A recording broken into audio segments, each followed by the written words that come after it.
I mean, it's something about like when you use like the music example or whatever, like when you now have so many like niche artists that will never appear on like the Billboard, Yeah, top 100 or whatever, but they can still sustain careers off of touring from dedicated fan bases because absolutely. they can just appeal to that niche and they can continue to go. Absolutely. Like that's fundamentally like a good thing. You know what I mean? I don't want to Yes. say that like, just because we're all not listening to the same thing like we were, it's inherently bad. Like it's definitely not. I just feel as though it means that when things blow up and they kind of break through into the mainstream, there's a virality to it as well due to Yeah. social, and the Yeah. news cycle and everything being like quicker means that things can kind of burn out as fast as they rise to begin with. And I think that like that's what makes it so hard to have such staying power. Like everything at the top is wet cement. Like you can't necessarily get traction on it. Yeah. Ooh. Everything on top. That is a great quote. Everything on top is what cement.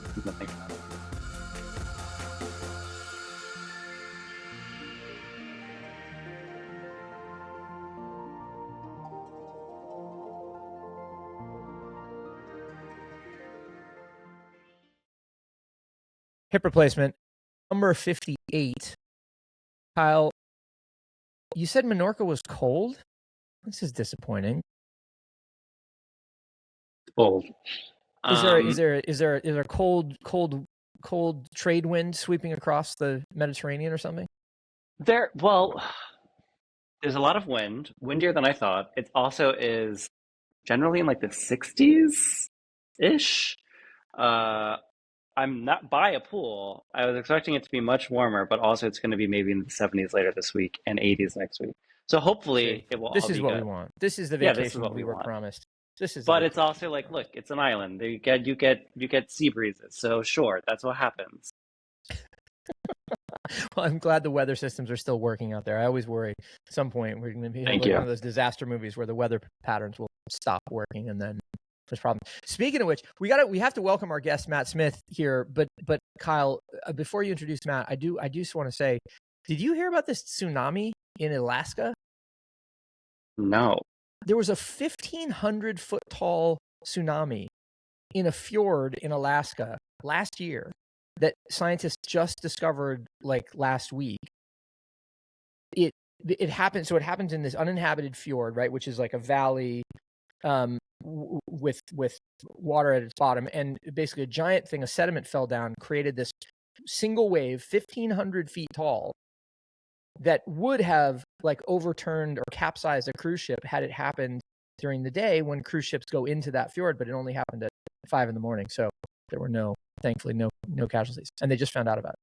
This If is So a anyway, if a tsunami like crashes in a tsunamis. fjord and no one's around to no one's around to see it, then did it even happen? Yeah. Well, I mean, sorry, Kyle has left us, Matt. So we're gonna just introduce you myself. So everybody, while Kyle regains his connection, Matt Smith is here with us. Matt works in consumer insights and trends and is based over in Manchester, which he reported strangely was rainy today. It's an It was island as well, like it's yeah. an Yeah. Oh, island as fair. well. Fair. Forget Fair that. enough. Fair enough. Also, Matt comes to us recommended by Chris Beer, former guest, and you two work together, Yeah, which shout out is Chris. incredible. So I'm sure you have a lot of equally as insightful insights. So excited to have you. Let's hope, Well, man. That's a lot of pressure. well, let's start here then.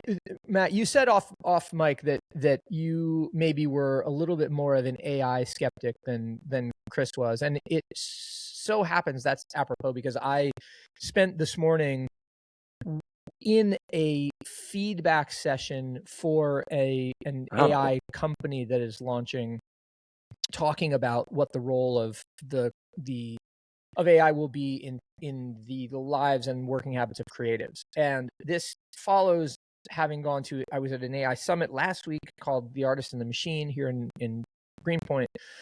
And I describe myself as an AI bear all the time on this pod and otherwise.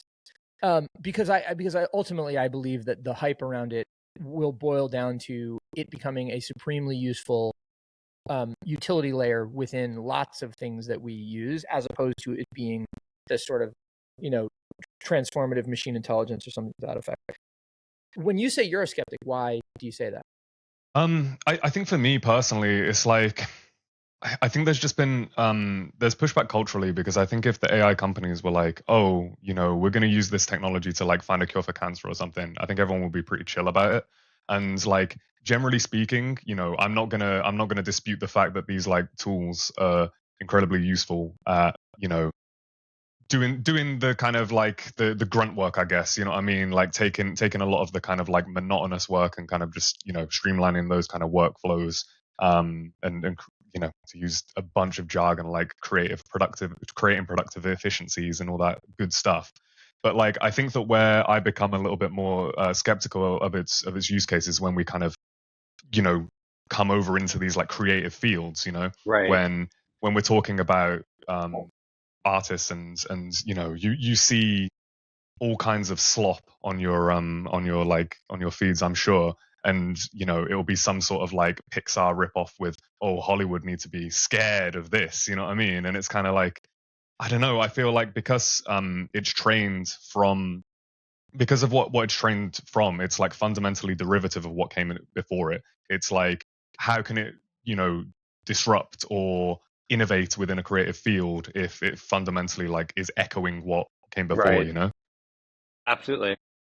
I mean, I was Yeah. actually thinking about this really randomly today. So funny you mentioned this, is that like, I don't know why I was thinking about this, but imagine if the whole rollout and cultural positioning of it was divorced from and discluded all the creative elements. So I think that really was like what started to taint the well of culture in a way. And like, I think that's how exactly why you have those beliefs, Matt, and why I share those beliefs.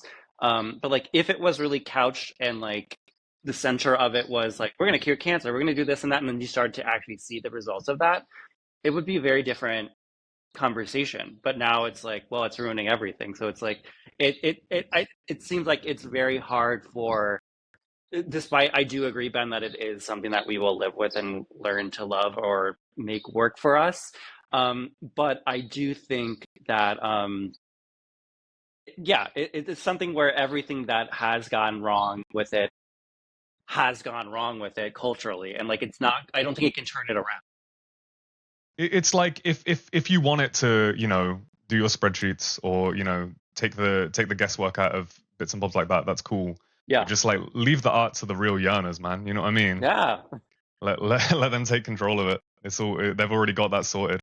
Mm-hmm. Well, to that end, I mean, one of the things that we discussed, or that was discussed in both of these instances that I'm talking about, was the question of youth adoption, youth resistance, youth interaction with AIs. And Matt, last week we talked at length to series producer Campbell about the idea of this kind of reflexive resistance to AI, largely because it wasn't cool, right? Because the avatars that represented Sam Altman, et cetera, just aren't cool. But one of the stories that you brought up and wanted to talk about was this New Yorker report about what it will take to get AI out of schools. And it's interesting because that one was dovetailed with another New York Magazine article that was about how my kindergartner's my kindergarten has been taken over by AI. Mm-hmm. And I wondered, like, in your work or research or even just observations, where are you seeing this thing land, and how's it strike you? It's really interesting because it's like, obviously, like the younger generations, generally speaking, are obviously like going to be way more likely to adopt tech at a faster rate, and there's no different here. Kids today are just digital natives, and that word gets thrown around a lot. But you have to put it in perspective of like some of the kids today, they don't even know a world before Minecraft. You know what I mean? That's like the dark age to them. Like, new tools, new technology comes along. It was a dark age before Minecraft. Yeah. Man, I had it in alpha, I know. But yeah, wow. like I think that it's kind of something where, so they're adopting at a fast rate, but they're also more skeptical of it, I think. I think, like you say, because it's like there's partially the cool factor, and I think I can like get into that, but like also just the fact that they see, I don't know, maybe they see that disruption, maybe they see what's like coming around the corner. Like for example, maybe not kids, but like college age kids. There was that clip from like a kind of commencement speech, and this speaker said, "Oh, AI is the next cultural revolution," and kind of thing. And she got booed because ultimately, I mean, for young people, like job market's already just in the toilet as it is, and then you're essentially telling these people like, hey, you're going into a world where you're not guaranteed employment because all the computers are coming for your jobs. Of course, they're going to be like skeptical of that. They're like, well, like, I've just gone through, however much work at college or university, put myself into debt for this, and for what? To come out to have no, Right. have no profession. Like computer science, our generation was told like, oh, just learn to code, you'll be cool, man. Just learn to code. Like, as soon as you do that, like you've got a job for life. And now tech industry has laid off however many people, displacing with AI, and that's not the be all and end all anymore. Yeah, I think it was, one of the things we talked about today was the idea that the avatars or the sort of proponents of this stuff aren't cool and aspirational themselves, right?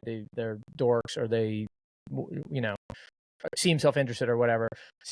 Part of it is that fear, that sort of messaging around replacement, and part of it is that particularly kids that are college age have grown up over the last 4 or 5 years with AI tools and have been told you can't use them or you can use them. They've been accused of using them when in some instances they haven't been, and it just becomes this thing where it's like, I can't trust this system. And so when you have some boomer, I think you were probably referring to Gloria Caulfield at University of Central Florida, but get up there and go, this is the rise of artificial intelligence is the next industrial revolution. And you're just like, hold on a second. So that means A, I have no place in the next revolution. B, this is a system that I can't control. And C, you get to hang on to your agency longer. Like, what would you not react? Why would you not react against that? I think that's it. It's like you have a kind of, like you say, your Altmans or like your Musks or whatever. They're getting in up into these like chats where they say, oh, in the future, we won't even need you won't need money. It'll all be done on compute. And like by all means, I think that if so many jobs are going to be displaced by AI, I mean, not even just kind of office jobs, but when you think about if you can roll out autonomous vehicles at a large scale, there are like over 3 million truck drivers in the US alone. It's the largest single occupation by volume in the US. Something like that. Yeah. Really? Yeah. Crazy. Yep. So you take that kind of displacement, and it's like, okay, maybe we do have to have some sort of conversation about universal basic income, like who's going to take care of these people. But then, like, I don't want the guy leading that conversation to be the guy that has all the money already. You know what I mean? Yeah. He's saying, oh, actually, I need $1 trillion, but you won't, man. In the future, like, it'll be fine. You won't need this money. So here's a question for you. Speaking of that UBI kind of idea, right, around how systems of massive wealth creation could benefit the populace at large by some sort of distribution scheme. I was talking about where successful examples of that have happened. And the two places that I could come up with were the Gulf states that use and redistribute oil money. Alaska has a similar system for Alaskans. And then also on American Indian reservations here in the US, some redistribute money that they get from casinos to members of the reservation. Both of those obviously are founded on some pretty terrible endemic conditions in the first place, right? Like obviously the American Indian reservation system doesn't need to be explained why that's a debacle. And then the petrochemical states also a problem, of course. Are there any other examples that we can point to or that we've seen work? I mean, there are always there are always the really small studies, that is, of like in Portland, I believe there was one recently where some news came out about how it's always a similar situation, but I feel like the story like this comes out every year, every other year about how for a population of people who were homeless or who were so impoverished that they needed, it basically was like, we will give you X amount of money a month and a place to live in exchange for you getting a job or whatever. And like those studies are basically like a version of it, and like there are full versions where like they've tested it out. Nothing, I think, at scale. I'm sure some country does a version of this, some place, some city does a version of this somewhere. I don't think that I know about it. I don't think it's been amplified if it does exist. But I do think like there was actually a really I don't remember what the idea was, but like there was a really interesting Bloomberg story and TikTok by I'm forgetting her name. Her name is she's like Pedonomics on TikTok is her handle. But she Okay. was like, look, like universal basic income, like, yeah, that's a solution, but like that is also one solution. Like there are other ways that we can look at this. And just to sort of say, well, Sam Altman says that's the way to go and like he should dictate this is really limiting both our imagination and the possibilities. And it really sort of negates, which I think is the most important part of this too. I think something you said earlier, Matt, is that like people want to work, people want to feel useful, they want to do something. To that idea of like you're not worthy of or have a place in this revolution is really dehumanizing. All of this stuff is dehumanizing. When somebody at a graduation all the way to a graduation speaker all the way to Reese Witherspoon is saying you need to start using this thing because it's the future, and the people are then like, no, it's not. Like, what are you talking about? You're benefiting from this and I'm not. um but like I think that's a really interesting part of this conversation that I think is going to evolve, is that it's like something that's coming up again and again is how people who don't like people, or people who are very sort of like have really bad social skills, are really guiding the tools and Right. the culture in a way that like really prevent or coddle. I don't know what the word is, but like really create opportunities where you don't have to deal with other people, and that Right. is not great. And like I think that this is a part of it too. Is like universal basic income, in a way, is like it is great. I think that would be really helpful, but it's also like, well, you stay in your place. Like don't leave your house. Like it's like Sure. use our tools, just whatever. But it's like that doesn't help the greater good of anything, but the AI companies that they want you to then pay for it. I don't know, but like that's like it's a fascinating moment with it culturally. I think you look at kind of like where like the metaverse was at in terms of like stay Right. in and like use our tools kind of thing. That was like the last example of that. And it Yeah. wasn't what like, Zuck envisioned in the goggles. It's like, we were kind of like, oh, and actually like we want to go outside, I think. You know what I mean? Like we don't necessarily just want to like exist in the VR world where like no one has legs. I mean, it's true. I also Yeah. just think like a Legs lot are of crucial. this legs are crucial, but I think a lot of this to the point of exactly that example, and to the AI of it all now, is that like things are by design obviously going too fast, where it's like you're not able to realize exactly that point, Matt, where it's like people might want a metaverse, but they also want to use their legs. So how can you square those two things? And like maybe there was a way that it would have worked if it embraced that, versus being like, well, no, go, go, go, this is the thing.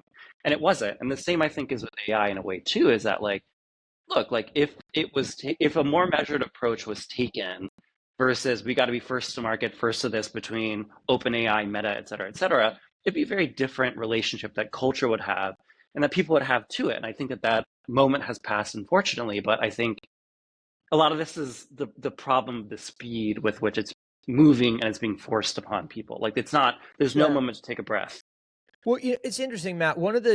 Another story that you pointed us to was this one about in Fortune about a data center in Lake Tahoe, and what it reminded me of. I listened over the weekend to a show on NPR here, National Public Radio here, about data centers in Northern Virginia. Now, Northern Virginia, for our non-American listeners, is adjacent to the nation's capital, Washington, D.C. And because of that, and because of the existence of the Defense Advanced Research Project Administration, DARPA, the internet and the consumer internet was built, and data centers are more populated in Northern Virginia than anywhere else in the world. This has led to a bunch of discussions around, and whether or not data centers can be built in communities and so on and so forth, which is reflected in this Lake Tahoe story, Fortune, that you shared. the thing though that it underscored to me was the government was involved in creating DARPA and in the creation of that kind of thing. And it feels to me like at the moment we have the government has let the reins off and is allowing individual incentive, which is either radically for because somebody is incentivized with money and personal gain, or radically against because somebody is incentivized by a fear of change and upheaval. And there is no modulating party in the middle to change that. That's the American picture, and we are largely talking about a world of American internet. But I wonder from a UK perspective, like what's being discussed there around any of this stuff. It's kind of interesting because, like, I think the main thing that I've been seeing discourse around with the data centers in the States are like energy bill prices going up. Yeah. Like, as far as I'm aware, we're not feeling the pinch. Well, we're feeling the pinch from energy prices for different reasons, ultimately, but like not necessarily from the building of data centers. But I think it all ultimately like trickles down to, okay, how is the guy living in Lake Tahoe, like how are they paying their bills? You know what I mean? Like when their electricity prices are going up and they don't see the net benefit of that necessarily. Right. How does the building of these data centers en masse, like how does it benefit them? And I think that like that's where the kind of conversation needs to kind of go to. It's really interesting because like I saw I think it was like last year there's a film called Eddington that came out. Yes. Yeah, and it was all about like 2020 and everything. But like as time goes on, it's looked like more prophetic, especially when Absolutely. spoilers, but they build a data center at the end. Yeah, but that is, that I talk about the movie all the time. And like that movie is like one of the most important ones of the decade. Sorry, Ben, go ahead. No, I was just gonna. Well, here's the thing that I was gonna ask. I mean, trying to take the glass half full side of any of this from let's say a UK perspective, and clearly you have cold temperatures much of the year, so you're good for refrigerated environments. You have plenty of available water, and so to some degree you would think, well, the UK government would be raising its hand and saying, hey, Lake Tahoe, you don't want a data center? Hello, NVIDIA, put it here, or whatever the case is, right? Or I think there's a plan for I think there's kind of a plan for like between Oxford and Cambridge to be some kind of like tech corridor for the UK. I think there's some kind of plans for that. I don't know what that entails necessarily. Whether that's like, I know they want to put a train line to connect the two of them and make it a little bit more easier to get around housing and then more kind of opportunities within that sector. Because apparently there's like a lot of patents that come out of that region of the UK, but like just not. Makes sense. Yeah.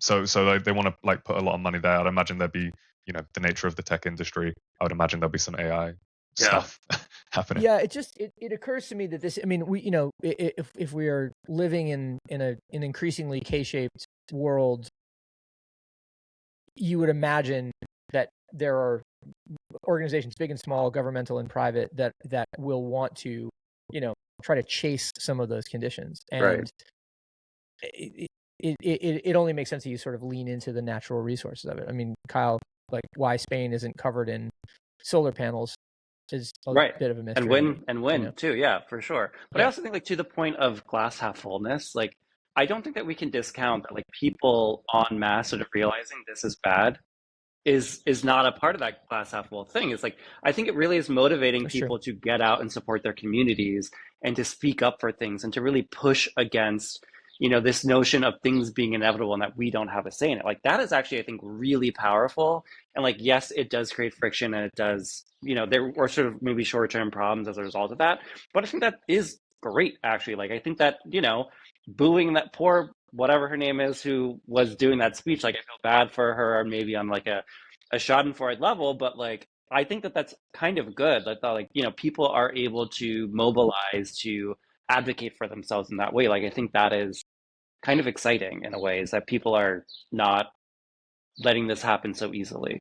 Yeah, well, it's one of the conversations I had this morning was around the idea of individuals or people with small platforms not really being able to make a difference in those wider discourses. And I was reminded of the story that Cal Newport wrote about recently, where Dwight Eisenhower, who's at the time the president of the U.S., had a heart attack on the golf course, and it catalyzed this whole discussion around diet and exercise as a means to avoid heart disease, and then gave rise to a boom in the food pyramid and in running culture and in all of this other stuff, right? And it's like one guy, albeit somebody quite important, but one guy has a medical emergency and it catalyzes this like, daisy chain of effects.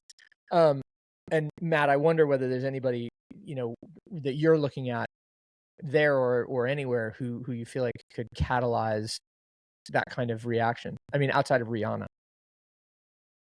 I mean, just to thumb it down to one individual is kind of like tricky. I mean, like I get what you're saying as well around like people like advocating for their their own communities, and I think that that's cool. But man, at the same time, I hate finding myself on the same side as the NIMBYs. You know what I mean? Because I think we need more houses at the same time. We need like fewer data centers and more houses. So I guess whoever's running on that platform could galvanize some folk. Fair point. Less data centers, more houses. Ironically, it sounds like maybe a real estate developer could be very good in like a high office here in America. Like maybe somebody who has. While we're at like Spencer Pratt for LA mayor, let's let them all in. I was trying. Marcella was Matt, my wife Marcella, who Kyle knows, was asking me. We were listening to a podcast this morning on the way into back home, and she's like, "Why are they talking about Spencer Pratt?" Has Spencer Pratt, penetrated the UK media ecosystem? Probably, but not with me, I'm afraid, just yet. I haven't you're lucky. I'm not locked in.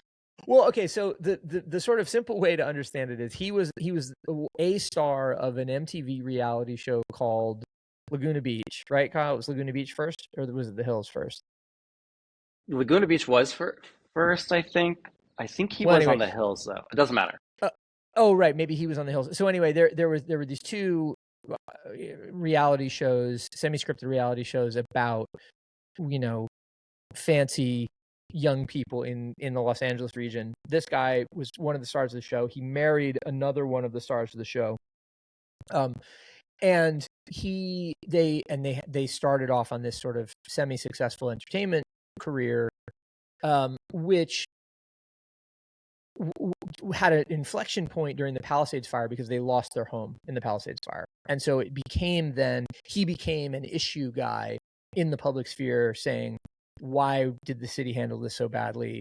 What are we doing to fix it? How are we helping to rebuild? All of that sort of stuff. And there has been very little reconstruction. There has been very little revitalization in Los Angeles. And so he's now running for mayor and is waging a pretty successful, by all accounts, upstart campaign from the right to become potentially the mayor of Los Angeles. It's a little bit like LA's version of Zohran Mamdani, except with a totally different set of beliefs. Yeah, I was gonna say, but isn't it kind of like, I don't know, a bit of a kind of juxtaposition where you got a guy presumably right leaning and therefore is kind of like maybe less interested in climate change, and yet like surely isn't like all of the wildfires in LA caused by the adverse weather, and they're becoming more common as a result?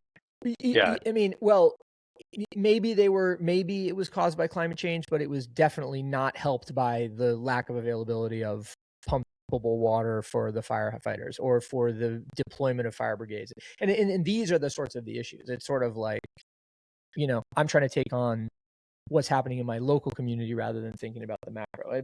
But either way, the idea that this, again, reality stars as credulous figures in politics seems very weird and yet very apropos. Yeah, it's very look, having been very closely tied to LA, it's very stressful.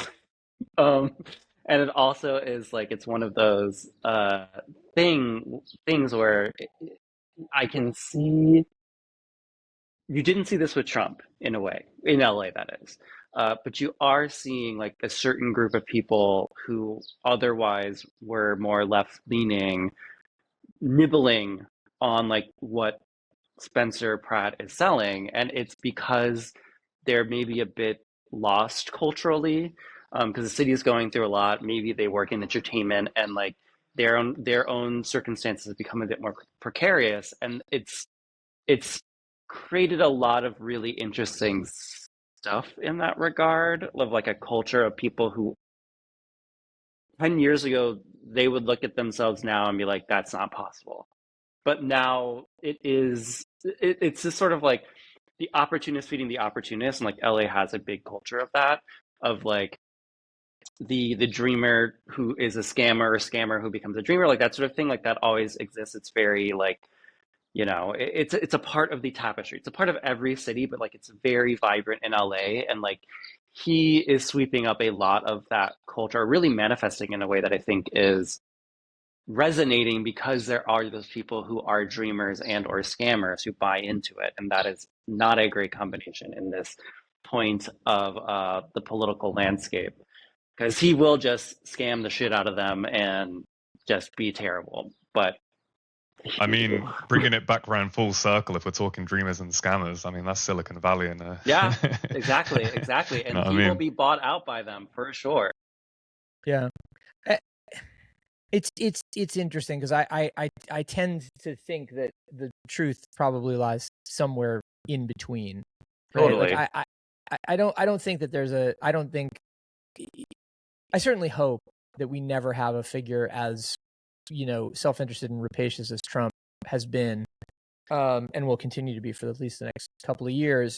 And I want to give credit to people's better angels to say, look, you're actually trying to solve a problem here, irrespective of the side of the political spectrum you come in on. But it does beg the question, like, how do we qualify leaders going forward if what we're mainly judging them on is their swag or lack thereof, right? Like, I think this is a big reason people don't like Karen Bass, is that she's kind of Yeah.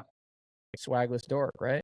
Well, a friend of mine from LA is in town, right, in Menorca with us, and we were actually talking about all of this morning and last night. Is that like a the thing that happened with Zoran, and this is probably going to be true for everybody now, is he really, he took the political playbook, even that Trump made, and I came before him and like lit it on fire.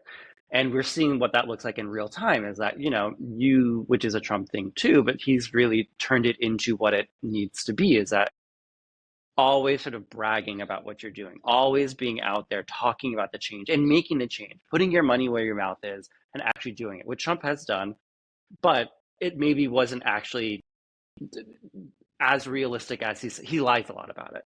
But like there's a lot of truth to what Zoran is doing, and that is really interesting. So now you have someone like, say, Karen Bass, who like you don't hear from. She's not talking about her wins.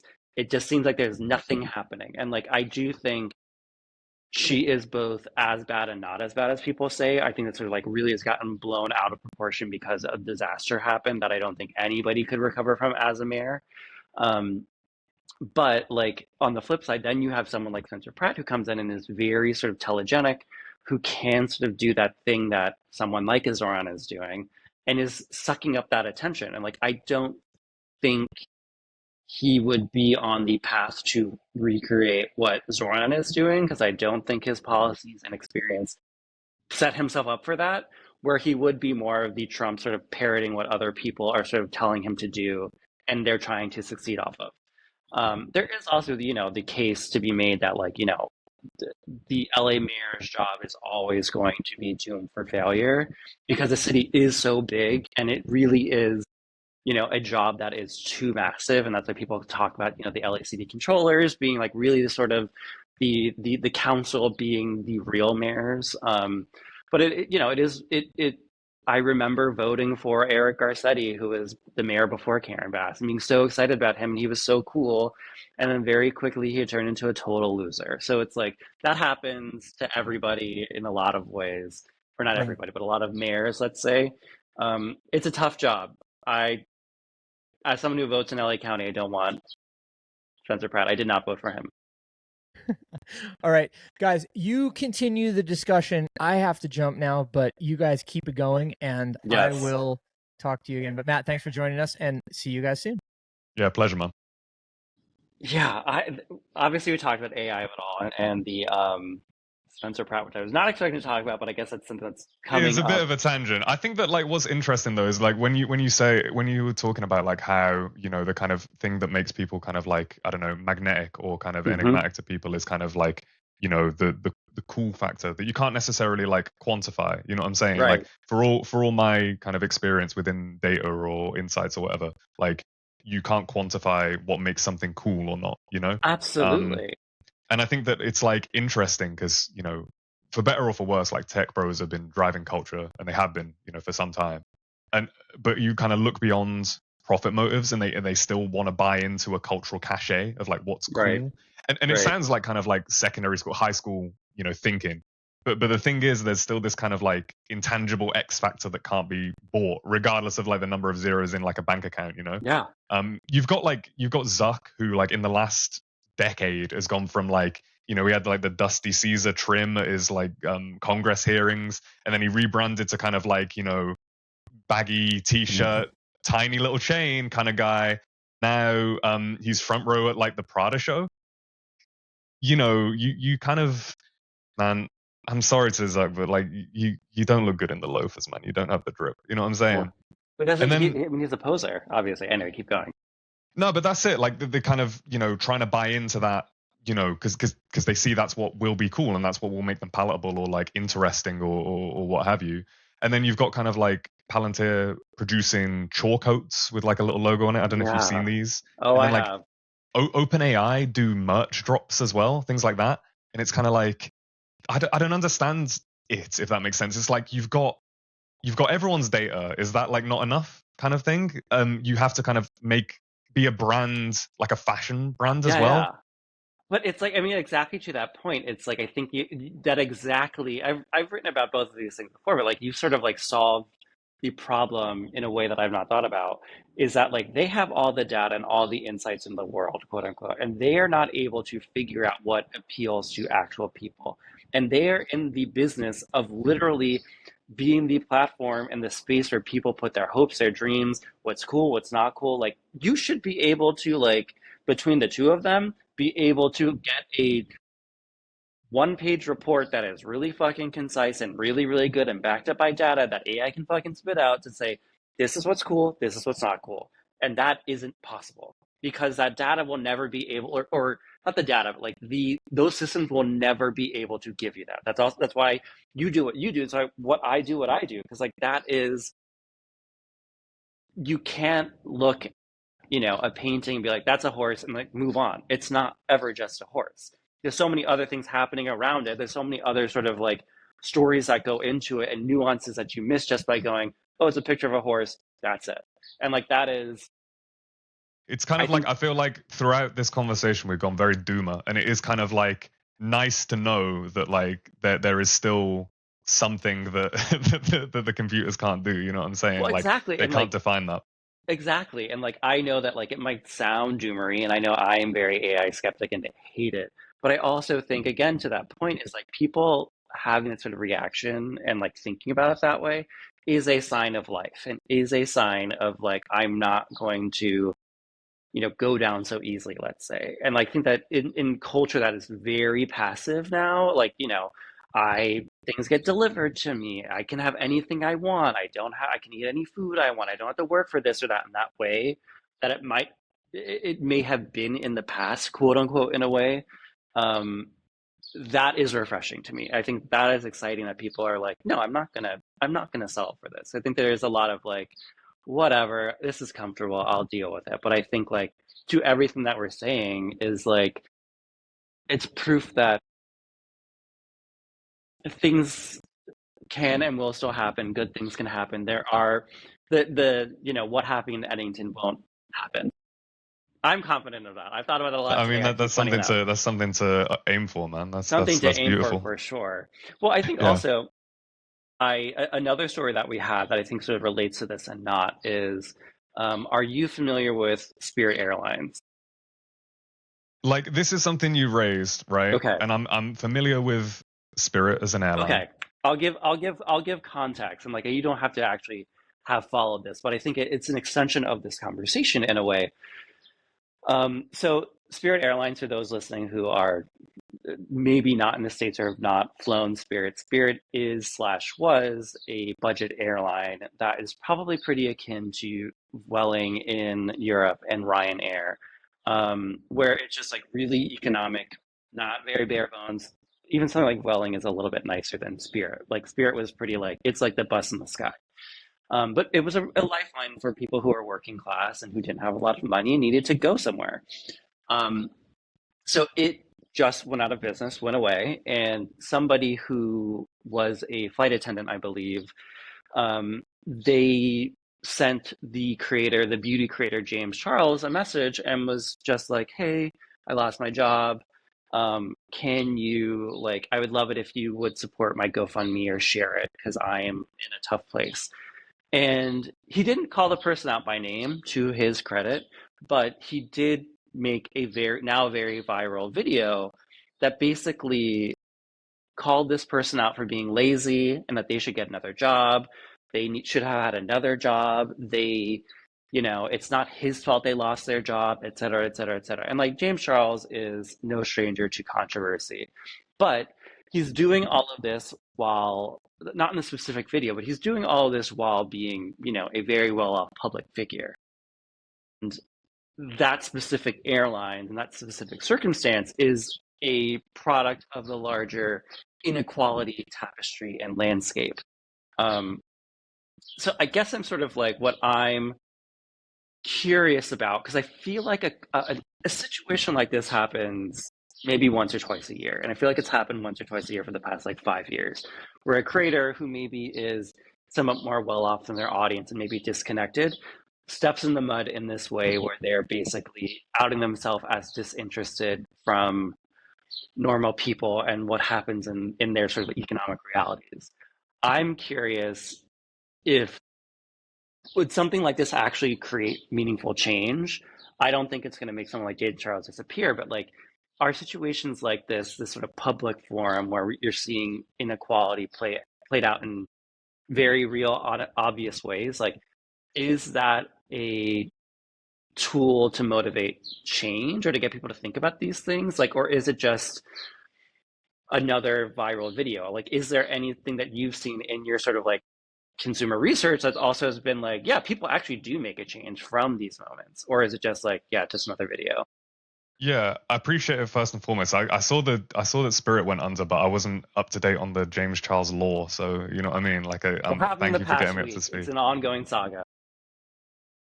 Like, I think I wouldn't necessarily tar every influencer with the same brush. Like, I think we Fair. probably all know someone these days with a few followers on Instagram, and like it's like they're not all dickheads. I Yeah, feel like fair. what you do with that influence matters, and there are like prima donnas in like all walks of life. I think that what is different now is that like you have the other side of the story, because of social media, because like it gives that voice to like basically everyone's on the same platform, right? It's not like there are those like traditional barriers to entry that there were with like TV or radio or legacy media. I think that that's what has kind of displaced and disrupted the conversation and means that like people can give their side of the story.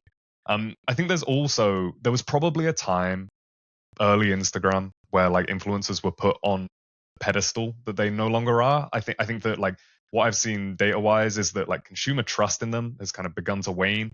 And as much as like they definitely are kind Wow. of a kind of they're a good source of inspiration for many. The amount of people that discover Right. products on social media has only increased. That's like for many people the first port of call. People aren't Googling things anymore. They're going on TikTok. They're going on Instagram. Like it's still a Right. first port of call. But I think that now that there are more kind of hashtag ads than ever, it like consumers are like looking at their intentions with a bit more of a discerning eye. You know what I mean? Right. No, that's a really good point. And like, I think that is very true. And to the point of influencers sort of losing their clout in a way, like, I don't think it's a total clout crash per se, but like, I do think, the classic story in the, probably like 2015, let's say into early 2020 was that like, oh, more young people want to become influencers. They want to become creators, et cetera, et cetera. But like that stat, I don't think holds true anymore. I don't think that people want to be that anymore. I think it was one that Yahoo did last week, I believe, or maybe it was the week before, and I'm forgetting who they collaborated with to do this data poll. but like the people that, or the type of job that people want, young people, Gen Z want to be, are like tech leaders who aren't public facing, or like professors or intellectuals, which is interesting because even though there were still some sort of like entertainer people in the mix, it was more focused on like intimate public, a la like a professor, which is could be a national figure, but it's more a figure on a campus, or a tech leader who is not publicly facing, which is also another thing. Is like, I don't want to be Elon Musk, I don't want to be that, but like that isn't the same as an influencer creator, which is like they are front and center all the time. But I think that I is think like, like yeah, like the 2010s was like peak, Kardashian, you know what I mean? Like kind of a lot of influence. I think that like younger people, and especially like Gen Alpha, it's still definitely like up there in terms of their priorities. It's still what right, they want to do. totally, I think that like what there's I think that people need to change their perception of that as a job, as less like something that is kind of easily attainable, because it's easy to do. The barriers have it's, never been lower. that is Like true. you can give it a go if you want. You know what I mean? You can hop on whatever platform you want and record. Like the barriers to entry in terms of content creation have never been lower. I think that what the perception needs to change is like you're actually looking at it as like the chances of you actually making it in that field is something like the Impossible. odd. Yeah, Exactly, it's like the odds of like a professional athlete. You know what I'm saying? It's like absolutely. when I was a kid, I wanted to like go to the Prem, yeah, and that didn't Yeah, happen yeah, because the odds of it are like probably the same as if I started like posting on Instagram tomorrow, like tried to grow an audience there. right. But because it's so easily accessible, because it's so easy to just like pull out your phone and like make a TikTok video, that is seen as a more achievable goal because it's seen as easier. Absolutely. Wait, so it's really interesting, something you said about like, about the 2010s and influencers. So by that logic, I've not thought about this before for no other reason than I've not thought about it before. Is like, if the influencers are to the 2010s, then what is the 2020s? You know what I mean? Like, is there a type that is a sort of, a cultural figure who sort of, maybe it's a new job type, maybe it is a new aspiration, somebody sort of like captures the moment and reflects what it is. Like the influencer really felt like that in the 2010s, to your point. And like, even in like your consumer data, like, has there been any sort of like quote unquote new job or new sort of like figure that you think people are looking at and looking to that really captures this moment? I mean, capturing the moment would probably be something in like AI prompt Right, I guess engineer, so. like in like I don't know, like a like you know open Claude farming, making automated AI slot, that kind of That's thing. so boring. You're But right, but like like, I think that you know I think that what you raised though is like an interesting point, because to that end, I wouldn't say there is one specific thing. I think that I agree. as social media has become, more of the default of how we interact and how we engage with culture at large, like there's been a lot of people talking about the death of monoculture. Like how Absolutely. people aren't, not everyone's listening to the same music, not everyone's watching the same shows, everything's fragmented. And it means that because of that, there isn't necessarily one cultural driving force at play that is kind of pushing everyone in the same direction. People are kind of like splintering off into their own niches, into their own, subcultures, whatever they want to do. And I think Yeah. you see that in the rise of like community platforms. Like you look at it, your Discords and your Reddits and that kind of thing, people banding around kind of like-minded individuals. And either explicitly in the form of those community platforms or implicitly in the form of like algorithmic lock-ins, and you getting caught in a niche. Like I can pull up my socials and you can pull up yours, and we'll have completely different things Totally. on the front page. And that's that erosion of monoculture, just in a more implicit way. You're absolutely right. And this is this second time I've had a conversation like this today, and I'm planning to probably write about something like this weekend. But it's so interesting because I do think maybe this decade, or the bulk of this decade, is sort of marked by that sort of aimlessness of there not being a sort of, and not to say that we need a monoculture. Maybe we do, maybe we don't. That's not what I'm saying. But like, I do think there has been a sort of like a loss of that for much of the 2020s, that I think we're starting to come around on the other end of that, where it is, you're right, these micro communities or sort of like invisible communities where people don't know that they're in the same circles. They might all follow the same music artists, they might follow the same subject on TikTok, the same, be in the same Reddit community, and they don't know that, but they're all in the same groups, they're attracted to the same things. That's always how it's been. And like, I think those people would take different physical expression. I think the aesthetic is lost. Now it doesn't matter how what you look like or what you do, but I do think ultimately it's a sort of like a spiritual, like spiritual is the wrong but the right word, is that like you're all coming to these places for the same reasons. Maybe the algorithm guided you, maybe it's life experience, and it's a mixture of it all. But like there's not easy ways to quantify it because they're so separated. Um, and that I think maybe could be what could come next, because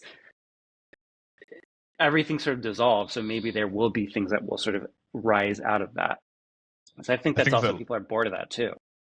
Yeah, I think that when you talk about kind of like cultural phenomena in the 2020s, I think that like you look at the 2020s, the 2010s, you look at what dominated. You look at kind of like in cinema, it was like Marvel superhero films, that kind of thing. When you look at like the 2010s, you look at music, you look at like kind of hip hop, trap, Drake, Yeah. that, right? And now post 2020, I mean, in cinema, it's because strikes, COVID, budgets, AI has all meant that like these kind of essentially we're continuing to try and recapture the same magic. A lot of nostalgia farming, a lot of like, oh, we need Yes. guaranteed revenue, and therefore, if we're putting a shed load of money behind something, it needs to guarantee a profit, so it needs to be attached to a recognizable IP. Similarly, it feels like a lot of music or like the musicians from the 2010s, they're still around, they're still spinning their wheels. There was something I watched a while ago, actually. I won't be able to remember exactly and credit it properly, but it was like something about how, at least in cinema, the kind of old guard of like movies haven't necessarily passed the baton down to kind Right. of like that Right. next Right. generation. It's like you would go to see a film because it was like a Tom Cruise or like a Brad Pitt, or you know what I mean? Like these are stars that sold movies. And when you look at it now, it's like there's maybe only like a few that do the same thing in the same way. And it's because like, man, like Tom Cruise still making movies. He's still about, Yeah. Yeah. like, I mean, even Harrison Ford, man, there was a new Indiana Jones like this decade, and there shouldn't Yeah. be. Exactly. But I mean, that is, yeah, you're right. And I think that is part of what has created that sort of lack of monoculture, because like there hasn't been a baton passing across anything really. And like I do think like, yes, creators, influencers rose and fall, same with founders, same with tech tools, whatever. But like the things have caught on, yes, but like things haven't also like evolved. And like I think that that's sort of like cultural recession, et cetera, is an expression of that. But I do think we're coming out of it in a way, because I think that we are like, it's been long enough where we've not had that we've done counter programming that now is becoming solid enough that these other spaces are maybe forming into legitimate cultures, a la the Discord and the Reddits, and all these things coming together to really make something meaningful, which is exciting, I think. I mean, it's something about like when you use like the music example or whatever, like when you now have so many like niche artists that will never appear on like the Billboard, Yeah, top 100 or whatever, but they can still sustain careers off of touring from dedicated fan bases because absolutely. they can just appeal to that niche and they can continue to go. Absolutely. Like that's fundamentally like a good thing. You know what I mean? I don't want to Yes. say that like, just because we're all not listening to the same thing like we were, it's inherently bad. Like it's definitely not.